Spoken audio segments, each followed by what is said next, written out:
Chapter 771, Pale White Nation. Amidst the heavy tearing sound of a long unmoved wooden board, the chestnut-brown door slowly opened outward. The first thing Lumion noticed was the dim light, unlike the darkness typical of the deeper parts of the underworld, emanating not from golden humanoid street lamps but from all objects ahead. He then got a clear view of the exterior. There lay a cluster of palaces half sunken into the void, with a majestic main hall, several high towers, and aerial corridors connecting them. Deeper into the palace complex, the structures seemed to sink further into the void, while those on the periphery stood solidly on a barren wilderness. Even so, the main hall in the core area towered much higher than the rest of the buildings. Now, most of the structures were completely collapsed, leaving only ruins and broken walls. The relatively intact palaces and towers were concentrated on the periphery, with the only visibly towering structure in the core area being the main hall and its 4 attached spires. At this moment, whether it was the broken palace complex or the surrounding wilderness and the sky above, all had faded to a dim, pale white, enveloping and infusing the entire world with pallor. They brought light. This pale white world still retained a few other colors: gold, embedded on the surfaces of buildings, and the black at the bottom of the palace complex representing the void. The latter had 2 other sources. One was the silently falling, illusory dark river Styx from above, cascading behind the main hall, and the other was a creature long enough to be described in hundreds of meters, nestled among the 4 spires atop the grand main hall. It was an exaggeratedly large bird, its wings woven from pale white flames and mystical patterns, quietly sprawling on the roof of the main hall. Many of its pale white fiery feathers had shed, revealing the black, decaying skin underneath. Despite the considerable distance, and even with just a few fleeting glances, Lumion couldn't help but feel his death accelerating. He lowered his head to look at his hands, and found his already pale, dull, and withered undead skin now marked with spreading patches of blue-black decay. These marks moved slowly, deepening continuously. Moreover, his clothes were also beginning to be infected by the pallor of this world, all colors turning dim. What kind of monster is that? Lumion dared not gaze at the distant giant bird anymore, and could only look directly at the palace complex itself. After a few seconds, the increasingly ethereal voice of the Knight of Swords, Merrick, rang out. It might be the corpse of Gregrace. Gregrace, the Phoenix ancestor, the ancient death among the 8 ancient gods of the second epoch. Lumion blurted out in astonishment, why would her body be here? After posing the question, Lumion felt it was somewhat meaningless. This was the underworld, and it was not strange for any deceased's body to appear here. The Phoenix ancestor ancient death had perished before the underworld anomaly. On the other hand, the absence of the Eggers family's death's corpse, hidden somewhere, was an anomaly. Lumion didn't expect the Knight of Swords to actually answer his question. It might be that the ancestor of the Eggers family, the former death, placed it here. Does that mean the Eggers family's death not only acquired the beyonder characteristics of the Phoenix ancestor Gregrace, but also brought her body back to the underworld, hiding it somewhere in the palace complex? How did she, know it end up on top of the palace? Is it just a corpse? Was it placed there initially? Or did the anomaly in the underworld come from this ancient god's corpse? With the reigning death dead, has the ancient god's corpse reanimated? Lumion suddenly had some thoughts. At that moment, he heard the Knight of Swords add, Sharon just saw the egg. The egg, the one the goat-faced demon wants. Is Sharon referring to the Temperance faction demigod within me? Lumion's heart leaped with joy before he quickly asked, where is the egg? Below the belly of what seems to be the corpse of the Phoenix ancestor. It has a pitch-black shell and is engulfed in pale white flames about a meter in diameter. The Knight of Swords briefly described the egg. Protected by the corpse of the ancient death, Lumion's scalp tingled at the thought. How am I supposed to retrieve it? This might as well be no different from slaying the devil monarch, Farbody. Of course, for those of high stature, a living ancient god and a beyonder characteristic lacking one reduced to a decaying corpse were not on the same level. The difficulty of these tasks was as different as heaven and the abyss.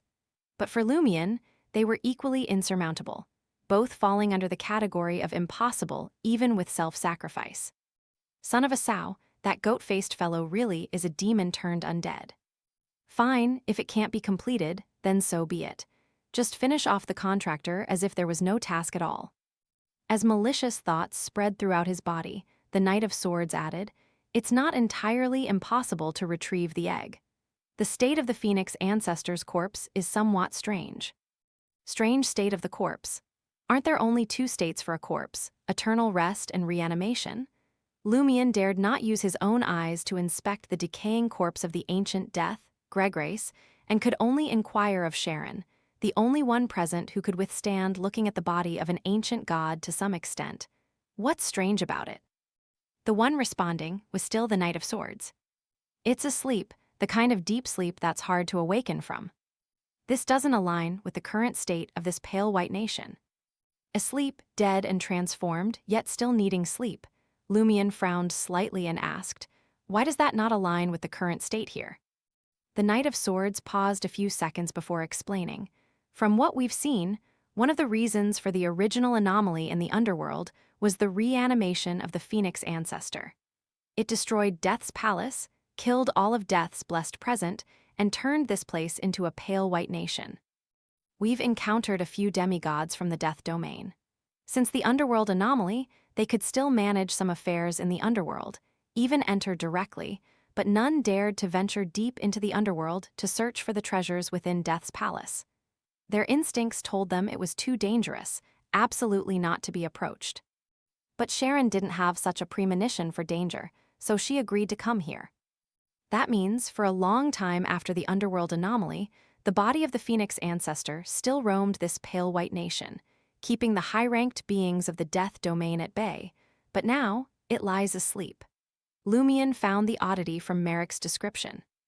When was the last time a high-ranking Beyonder of the Death pathway felt danger approaching deep into the underworld? Lumion tried to determine the approximate time frame. "I don't know," the Knight of Swords answered promptly. "Don't know? It seems then that the Phoenix ancestor's body has only fallen asleep in recent years. Otherwise, the high-ranked Beyonders of the Death pathway entering the underworld would have discovered that it's not so dangerous here anymore and might have attempted exploration, not leaving without a trace nor without any news spreading. What happened in recent years?" Lumion thought, unable to suppress his complaint. Why did the Eggers family's death bring back the Phoenix ancestor's corpse, leaving such a huge risk? As a true god, he could have directly destroyed this corpse. The Knight of Swords responded to Lumion's complaint. The underworld was established by the ancient Death in the spirit world, and as an ancient god, she wasn't limited to the powers of the Death pathway when she created the underworld.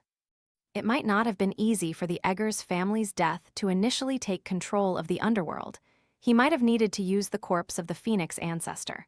By the time he truly took control, his state might have changed, no longer concerned with such trivial matters. Does this mean the Eggers family's death went mad later? The underworld wasn't naturally formed, it was created by the ancient Death, Gregrace. Such a powerful ancient god, no wonder she could have undergone reanimation. Lumion reflected inwardly. The Knight of Swords, sensing his sigh, simply said, "It said that even among those mad ancient gods, the Phoenix ancestor, Gregrace, was particularly fond of stirring things up, much like the Blood Emperor Alista Tudor of the Fourth Epic. Now that you put it that way, I can understand perfectly." Lumion's gaze continuously shifted among the pale sky, the wilderness, and the collapsed palace complex, pondering whether to seize the opportunity of the ancient god's corpse being asleep to steal the enormous black egg burning with pale white flames. Suddenly, he spotted a figure still capable of movement. It was a creature with a human head, but the body of a giant bird. The creature's limbs were bent, with nails that flickered with a cold light. Its back sported wings covered in half pale white, half chestnut brown feathers. The development of its head seemed incomplete, resembling several infant heads slowly merging together. Oxido's premature child, it's indeed here. Lumion recognized the creature's identity. That was the target he and the members of the Temperance faction had been tracking. At that moment, Oxido's monstrous child was flapping its wings, continuously circling and stealthily drawing closer to the sleeping ancient god's corpse. Its target appeared to be the enormous black egg pressed beneath the corpse. "We must stop it. Sharon will handle cursing and controlling it, and will take care of the attack." The voice of the Knight of Swords echoed in Lumien's mind. "Okay." This time, Lumien didn't hesitate and sprinted out from the base of the pitch-black cathedral. As soon as he stepped into that pale white nation, his entire being was dyed pale white, devoid of any additional colors.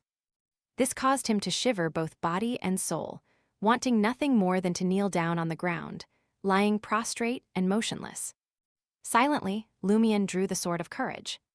The blade, now color-eroded by the pale whiteness, suddenly ignited with a bright white flame tinged with blue.